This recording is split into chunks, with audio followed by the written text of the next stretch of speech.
played soccer and I was. Good job, isn't it? Yeah.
Morning. Morning.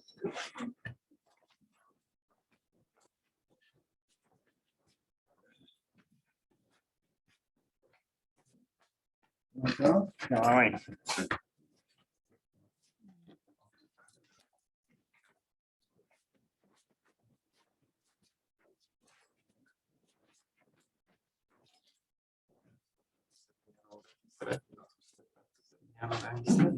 Two lots of submitters. Yeah, back to back. Yeah, no, that's good. Check with Long time, gets real big. The two lots of submitters have come at once Where and do you think you'll go? coming together. Is that? they support for each other. Well, you're okay. I mean, I heard yesterday. absolutely. Yeah, great. Thank Thank you, you. Jenny. A man like you.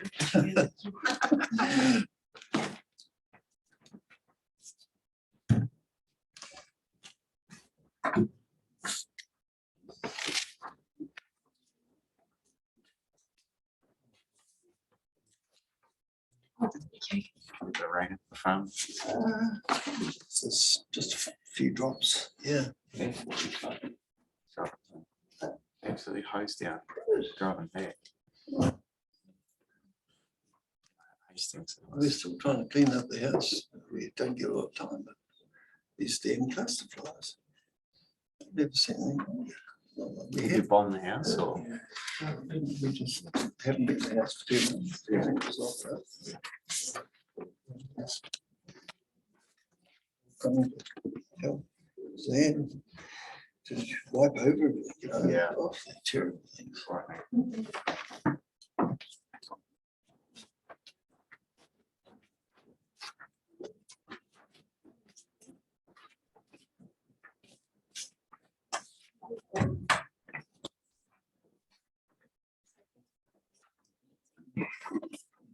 Morning.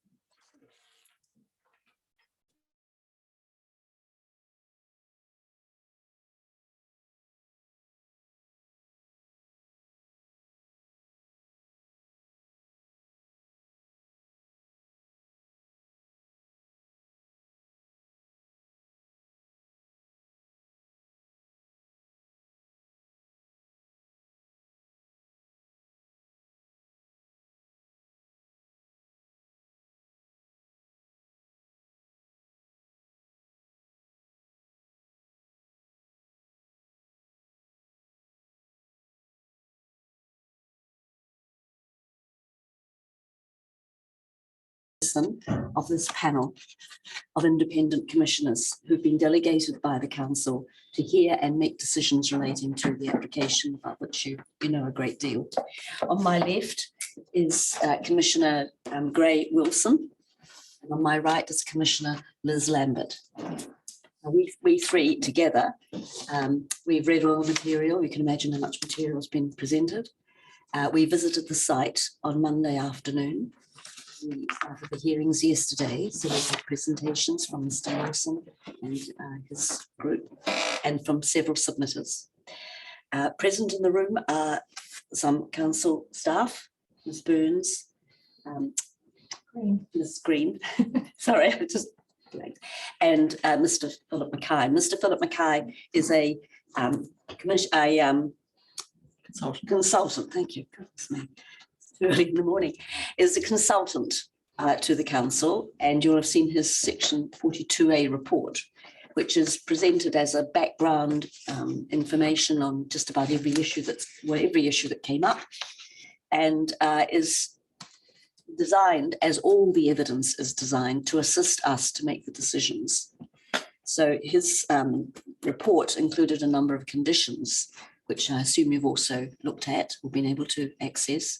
And if you want to make any comments on those or on the comments which were presented by the applicant in their original information, you might like to make comments about those. That said, I'm trying to work out who everybody is. It's like great to see so many people here today. So who do we have? I'm Kate Bell. Ms. Bell, right, thank you. I'm just Kate's support person, Claire Bradley, but I live. You're not just anything, you're a support person. Great. Yes. I'm Leanne Hutt, and yeah, this is Warren, my dad. Hello. We actually scheduled a little bit later, but we were. Thank you for to do that for us. Thank you. Yes. And Guy, Yeah, my husband. neighbour as well. Yes. Hello. Well, welcome to you all. So I think we first of all want to hear from Ms. Bell. Would like to present to us and tell us, we've already read your submission, but we'd like to hear from the heart, really, anything interesting you want to say.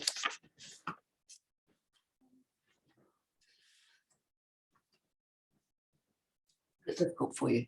Yeah, Okay. I just don't want it to happen, actually. Well, would you like to wait perhaps and No, speak she out? doesn't want the subdivision. That's what she You just said. don't want it to happen.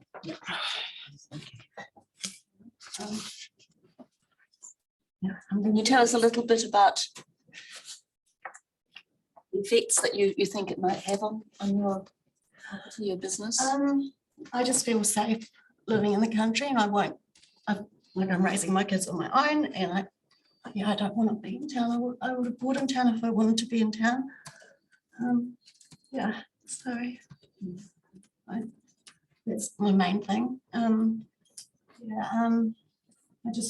I feel like water's a big issue out there as well.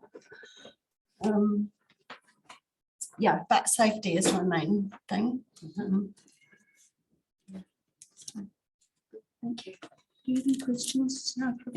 No, I don't. Thank you, Ms. Bell. Your submission's very clear, your written submission. So Yeah. Thank you. Thank you for being here too.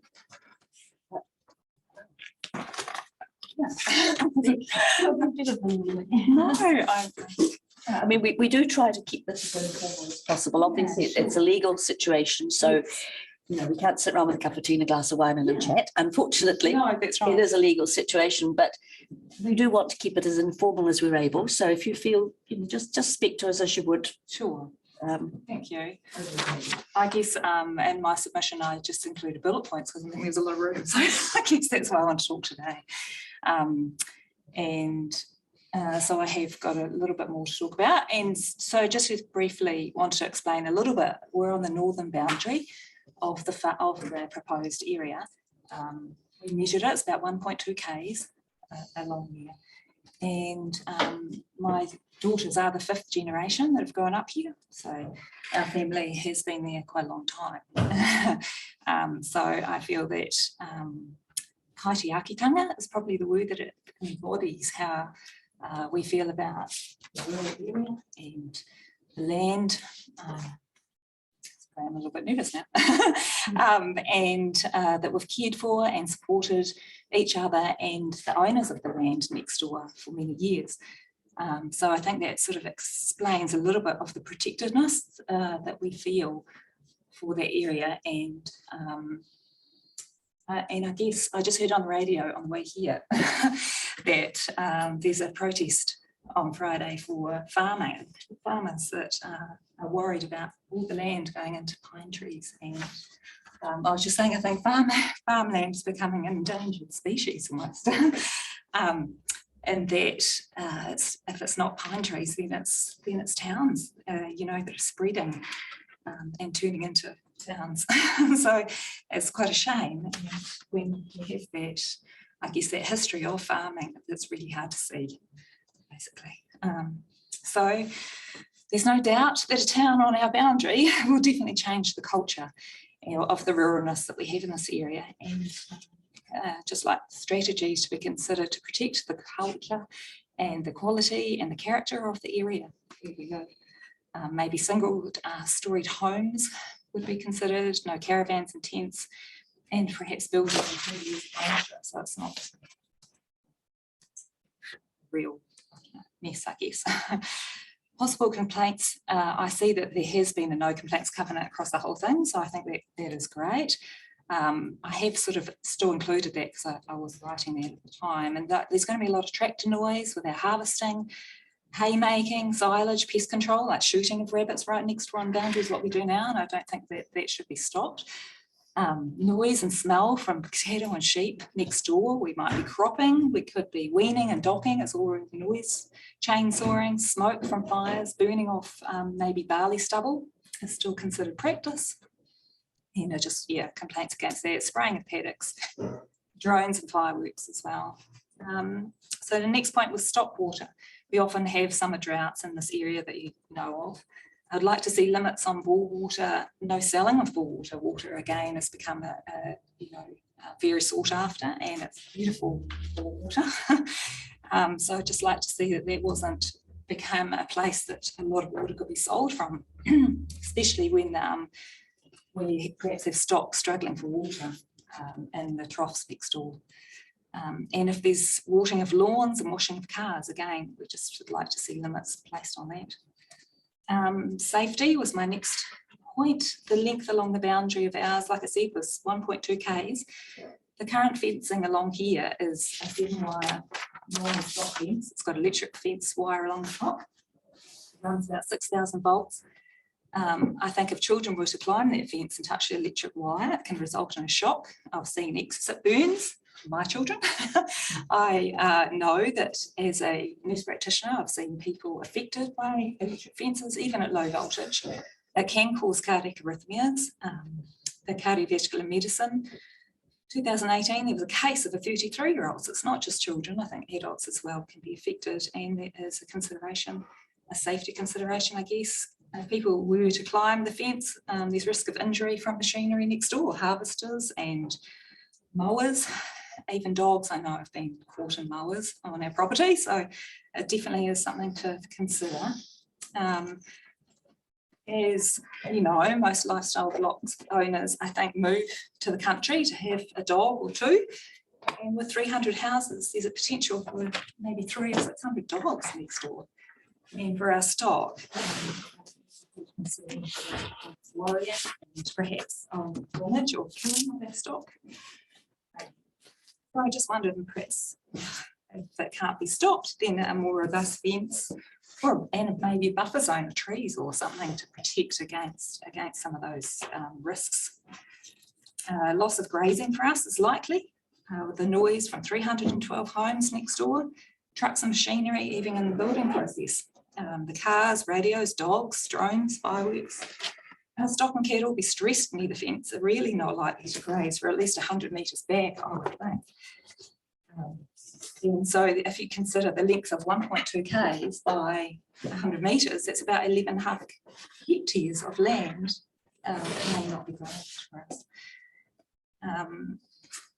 Also, the development work next door, trucks bringing gravel containing weeds, on the vehicles and in the gravel and soil. It could be spread through the fence, adversely affecting our grass. It's quite well known that Chilean needlegrass and yellow bristlegrass can outcompete productive pasture And it can even just jump the fence, I read on trc.org New Zealand. And so it's often found around road areas and shingle pits. So it is quite a risk for us as well. And I guess with that in mind, the length of the time frame for the development, if that could be considered to perhaps 10 years, because every day there's going to be a risk of to the stop and to that risk of weeds for us. So if we can look at keeping that to a minimum, reduce our risk really. And then my last point, like I've talked pretty much, monitoring of that E. coli nitrate. We have maybe even to a feed pad, there's lots of monitoring around that for those kinds of things. And I'm guessing that, I mean, there's processes around that too, I realise, but that could run off to our place and affect if we were to feedlot as well, because that needs to be monitored. And how do we know if it's come from here? So I just wondering what there's monitoring around that. So copy of them if we like. That would be helpful. And we'll just photocopy that. Thank you.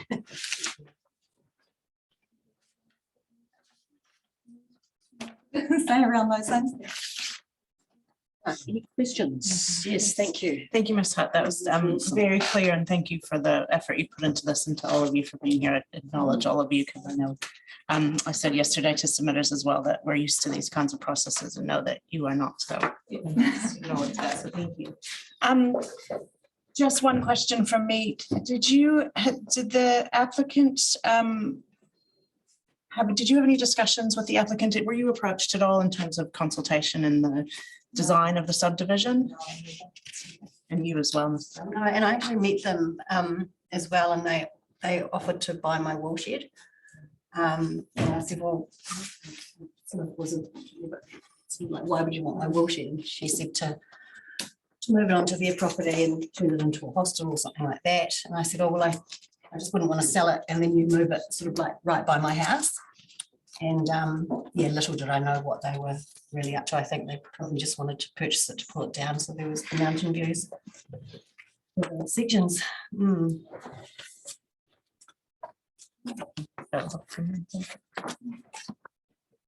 Questions? No, not directly for you, but thank you very much. I will have, as a result of your submission, I will ask the question. But yeah, thank you for all of you very much. And Ms. Hutt, you recall that there was an issue in that part of your submission came later. Yes, I did. You'll know that, I don't know if you looked in at what's in yesterday morning through Zoom. I was at work. No, but no, yesterday morning we dealt with that as a preliminary issue, and there was no objection to your submission being accepted. The applicant was very happy for that to happen. So just be aware that that process was absolutely appropriate. It was good that staff raised that issue, because obviously closing date's a closing date. Oh, yes. We were able to deal with it within the process, and everything that you've put into your submissions are in the system. Oh, thanks. And that, yeah, today was just to clarify. Well, thank you all very much for coming. As I said to some submitters yesterday, sometimes you can feel useless really in the system. Sometimes you just think, nothing I can do, but you have in fact done exactly what you could do in order to make it clear what the issues are, which will assist us in making the decision, which we have to make under the legislation, as you know. But we really appreciate the fact that you went to the trouble of making submissions. I know the applicant has taken on board the submissions that people have made. Can I just go back a moment though? Ms. Hutt, you made a comment about the complaints covenant condition. That of course hasn't yet been made, definitely, but you've received a copy, have you, of the letter from Mr. Cleary acting on behalf of Mr. Apple yesterday? No, you may not. It will have, you will have got an email, but we've got some copies of it here for you guys to take away, but it will be loaded up onto the website. Right. Thank you. Well, I'll explain that then. That is a result of Mr. Apple, who was one of the submitters. His solicitor worked with the applicant to develop a no complaints condition that they would like. And so that's been presented to us as a potential condition. There was some discussion yesterday about some of the wording of it, and it's clear that the applicant will certainly be putting together some thoughts perhaps on that condition, which would more meet everybody rather than simply Mr. Apple, which is originally how it was set. So do take that home and have a look at it. But certainly it's an indication of how the process can work, in that people do talk to each other and try to work through conditions, at least that might be more appropriate in your opinion. Thank you for raising all those issues. We really appreciate it.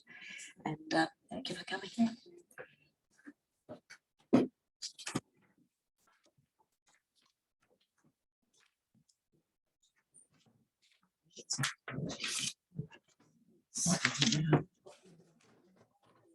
Oh,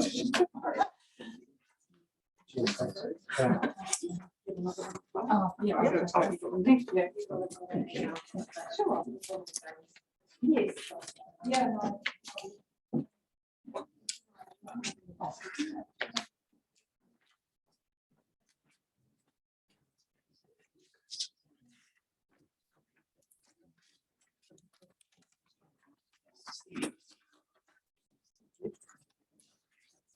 That's Ms. Hutchison. Okay. Yes.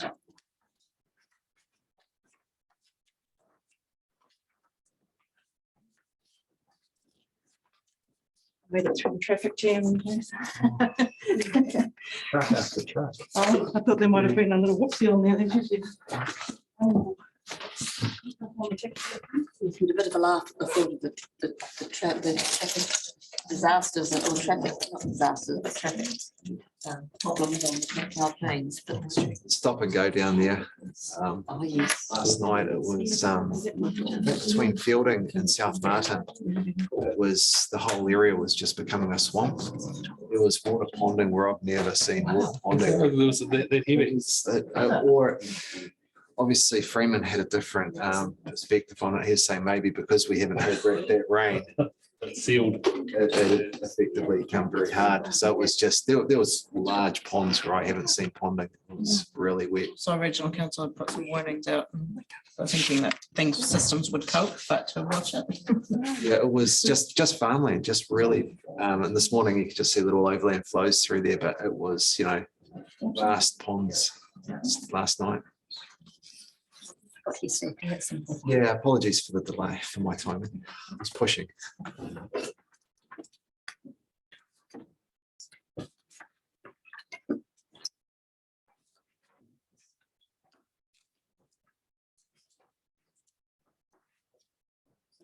We're having Mr. and Mrs. Davidson. Yeah. Some early, aren't we? Right now, that's Plantation Dairies.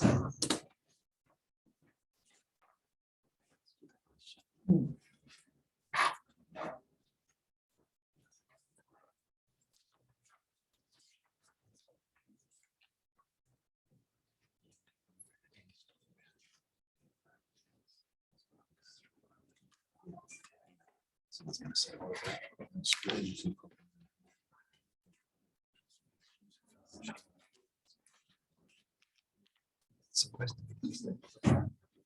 and it's becoming this long list, and then it's Sorry, you can take your bigger part.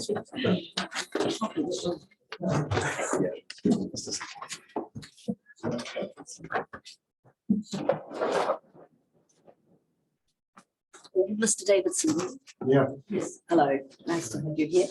I'm Eileen van Dardelston, I'm chairperson of this panel. On my left is Commissioner Gray Wilson. And on my right is Commissioner Liz Lambert. And the three of us are the people who've been delegated by the council to hear and make a decision relating to this application. In the room, we have the applicant, represented by Mr. Lawson. Mr. Kay is the planning expert for the applicants. And we have staff members here. You can see Ms. Green, Ms. Burns. Mr. Mackay is a consultant who's advising the council and who's giving us advice, as are in fact all the people present. All of them are providing submissions and evidence that we can put together and eventually make a decision. We visited the site on Monday as part of that process. So we have read your submission. It's over to you now to tell us a little bit more, develop it further. Okay, I'll do my best. So I'm Kevin Davidson. We have Plantation Road Dairies, which I'm managing director. There's a property diagonally opposite on the corner of Lockmar Road and Fate Island. I guess we all like to see progress. I'm one that loves to see progress, and I guess what we're going to learn is how can we live together in doing that. And I'll just make sure I don't miss anything as I go through my notes. So when you shift from the town to the country people do things different. They got a different set of expectations than maybe what the town or the city folk got. And I guess that's part of what I'm talking about. And then I'll move on to a little bit about the leaching. So there's lots of different types of farming. Obviously, there's cattle farming, sheep farming, cropping, horticulture, and they've all got different smells to them. Like if you go home to my place, the dairy farm, I can't honestly smell it, but that's the first thing people say when they drive up. Smell. So you've just got to learn to live with that. And I think one of the things that concerns me is that if we end up with 300 houses there, you've got quite a body of people that have shifted to us. We haven't shifted to them. That may be able to have some restraints on what we do as farmers, especially when it comes to applying fertilisers. And some of the organic fertilisers that we use smell more than non-organic fertilisers.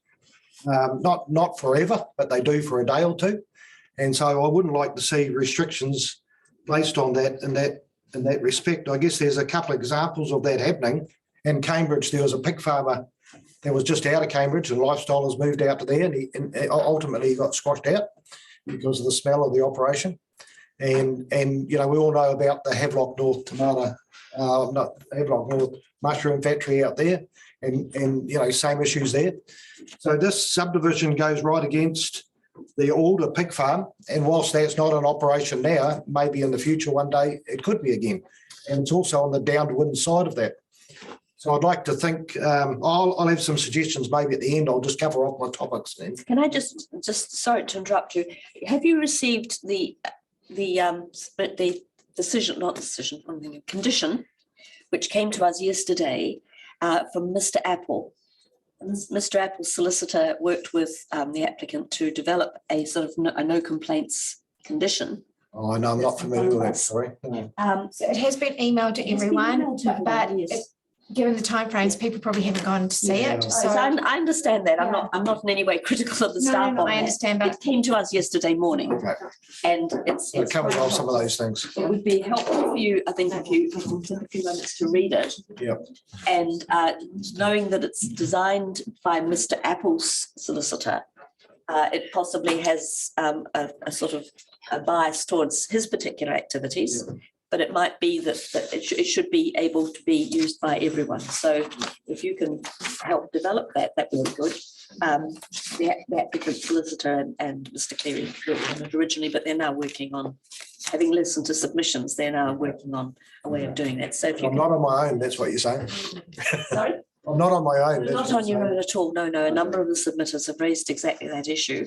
And so that's one condition that's been suggested, which is being further developed. So hopefully you'll be able to read that and perhaps make further comments. Thank you. So my second one was just on the noise. So farming's all about timing. It's been said, I don't know if you realise, but the difference between a good farmer and a bad farmer is just a week. We all do the same. A good farmer will react quicker than a poorer farmer. And so timing is critical. So when it comes to cultivation and you know the weather's going to change, you sit on your tractor till the job's done. The same when it comes to harvesting. We've got contractors that have multiple crops to do on multiple farms, and when they're ready to go, they go. They'll put another driver on the harvester and just keep going. So it doesn't happen every night, but it can happen at planting time and at harvesting time. That we've also got motorbikes, dogs. You spoke of Mr. Apple with the windmills. We've learned to live with each other, and I would suggest that these guys, if they're going to shift into the country, also have to learn to live with that. That's just part of living in the country. I've got down here, if you don't like it, don't bother shifting there, that's just part of the thing. So smoke's another one, we're not lighting fires every day, but we do light fires, and then the wind shifts, and quite often there's complaints on that too, so that's another thing to also bear in mind. I read some of the stuff on the nitrate leaching, and I have some concerns on that also. And I don't intricately know all the details on it, but I would suggest that probably something like 25% of the area is not going to be on grass, because they speak about it and things about grass and absorbing some of the nutrient from the effluent fields. And I'm very aware of that. But, there's going to be quite an area that's not going to be in grass and can't do that. So you're restricting the area that the effluent can be applied to. In our FENT plans that we have to hand the regional council, that's based on a 4-year working average. And how familiar they are with that. So every year they drop off a year, and then you have to create a new modelling, and that is averaged over the 4 years. So in there, I know they state in there, and sorry, just before I forget, now the Kahia stream, and that they'll mention most of that farm, if not all of the farm, is in that catchment. So it's high in nitrate to begin with. To say that my neighbour is leaching X amount and this subdivision is going to X amount is not, shouldn't even be in the equation, because it's based on what that particular farm has done for the last 4 years, not what neighbours do. I mean, I'd love to pick up some of my neighbours' nutrients if I could, but you can't. You can't have a FENT plan in and accelerate your leaching numbers. They just won't give you consent. It's impossible. The RMA Act states you have to maintain or improve your status. And so to maintain it means that, like I said, I don't know all the numbers intricately, but all these sewage systems need to add up no more than what the farm has averaged over the last 4 years. If you're going to treat us all the same. It's like the regional council say it's not grandparenting, but in effect it is, It's what historically that farm has done on a 4-year average. So as a bare minimum, the effluent systems, and I'm just guessing, but should cover at least half the area, I would have thought. So you're not concentrating the effluent on small areas, because the more, you get leaching from wet periods. So it's only when the ground is saturated that you're going to get the leaching. So the most problem is in the winter. And as farmers, we back off our stocking rates. We apply less fertiliser. We've got lots of mitigation strategies we can use to lower our footprint through the risky times. But when you're in a house,